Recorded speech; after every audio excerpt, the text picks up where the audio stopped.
তাহলে এরকম ভারতবর্ষে আমাদের শুধু পশ্চিম বাংলায় বলেন কত মেয়েরা ধান শুকায়, তাহলে কত জনা চাই যে আল্লাহ তুমি রোদ দাও।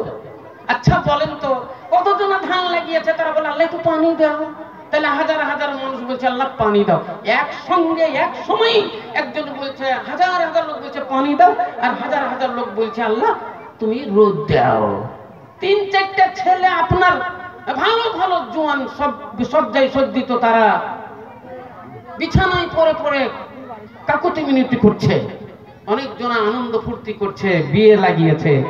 বলেন যদি আল্লাহ মানুষের কথা শুনতেন তাহলে আল্লাহর নিজাম চলতো, আল্লাহর পৃথিবী চলতো, আল্লাহর পৃথিবী অচল হয়ে যেত। কিন্তু আল্লাহ শুনে না, আর শুনলেও সঙ্গে সঙ্গে শুনে না। আল্লাহ রাব্বুল আলামিন দেখেন কোন টাইমে দিতে হবে। এই যে দোয়াটা করছে, এই দোয়াটা কখন আমাকে কবুল করতে হবে, কখন তার কথা শুনতে হবে আল্লাহ নিজেই জানেন।